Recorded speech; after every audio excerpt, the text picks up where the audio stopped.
Assalamualaikum warahmatullahi wabarakatuh. Perkenalkan, nama saya Engger Septianingrum, NPM 1951020311 dari kelas C, jurusan Perbankan Syariah, mata kuliah Sistem Informasi Manajemen. Di sini saya akan menjawab soal nomor 1, yaitu tentang sebutkan 3 bentuk-bentuk perkembangan Sistem Informasi Manajemen yang terjadi dalam masa pandemi saat ini dan jelaskan bentuk-bentuk perubahan tersebut.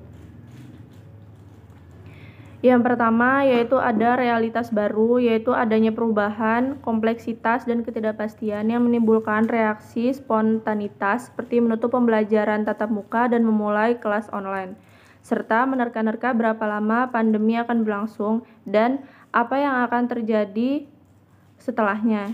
Yang kedua yaitu fase normal baru atau yang kita kenal dengan istilah new normal. Evaluasi dan pemantauan terhadap sumber daya yang tersedia dilakukan pada tahap ini. Dan yang terakhir yaitu ada fase mempersiapkan dan membangun masa depan dengan melakukan adaptasi, kreativitas, dan digitalitas yang berkelanjutan. Di sini saya akan menjawab pertanyaan nomor 2, yaitu tentang sebutkan 3 bentuk keamanan sistem informasi manajemen yang diterapkan dalam organisasi dan jelaskan sistem keamanan tersebut. Ada 3 keamanan informasi memiliki 3 aspek. Yang pertama tentang confidentiality, yaitu keamanan informasi menjamin bahwa hanya mereka yang memiliki hak yang boleh mengakses informasi tertentu. Yang kedua, integrity, yaitu keamanan informasi menjamin kelengkapan informasi dan menjaga dari kerusakan atau ancaman lain yang mengakibatkan berubah informasi dari aslinya. Yang ketiga yaitu availability, yaitu tentang keamanan informasi menjamin pengguna dapat mengakses informasi kapanpun tanpa adanya gangguan dan tidak dalam format yang tidak bisa digunakan. 3 elemen dasar confidentiality, integrity, dan availability atau CIA merupakan dasar di antara program-program keamanan yang dikembangkan.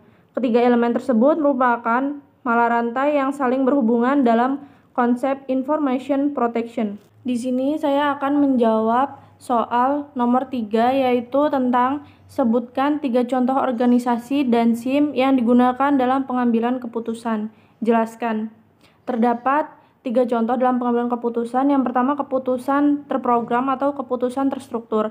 Keputusan yang berulang dan rutin sehingga dapat diprogram. Keputusan terstruktur terdiri dan dilakukan terutama pada manajemen tingkat bawah, yaitu contohnya keputusan pemesanan barang, keputusan penagihan piutang, dan lain-lain. Yang kedua, ada keputusan setengah terprogram atau setengah terstruktur, yaitu keputusan yang sebagian dapat diprogram, sebagian berulang-ulang dan rutin, dan sebagian tidak terstruktur. Keputusan ini seringnya bersifat rumit dan membutuhkan perhitungan serta analisis yang terperinci.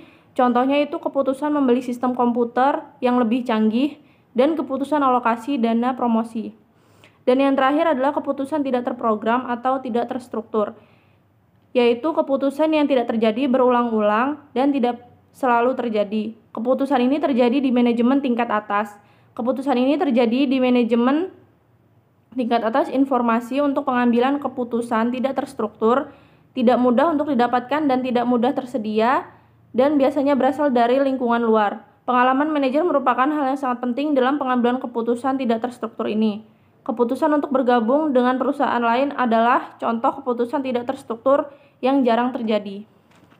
Di sini saya akan menjawab soal nomor 4, yaitu jabarkan 3 hambatan dari pihak internal dan eksternal organisasi dalam penerapan sistem informasi manajemen berbasis komputer.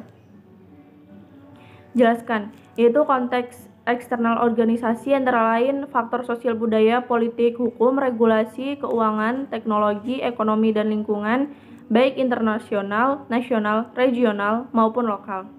Faktor alam terutama untuk organisasi yang bergerak di pertanian, penggerak dan tren utama yang mempengaruhi sasaran organisasi, hubungan, persepsi, nilai, kebutuhan, dan harapan, pemangku kepentingan eksternal, hubungan dan komitmen kontraktual, kompleksitas, dan dependensi jaringan.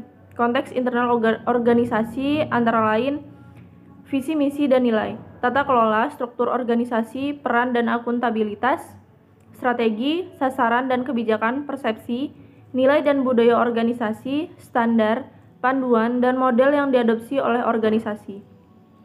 Kapabilitas ditinjau dari sumber dan pengetahuan, Misalnya modal, waktu, orang, kekayaan intelektual, proses, sistem, dan teknologi. Data sistem informasi dan alur informasi atau komunikasi. Hubungan dengan pemangku kepentingan internal dengan mempertimbangkan persepsi dan nilai mereka.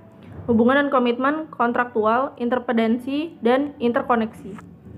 Sekian, itulah jawaban dari soal UTS dari mata kuliah Sistem Informasi Manajemen. Saya akhiri. Wassalamualaikum warahmatullahi wabarakatuh.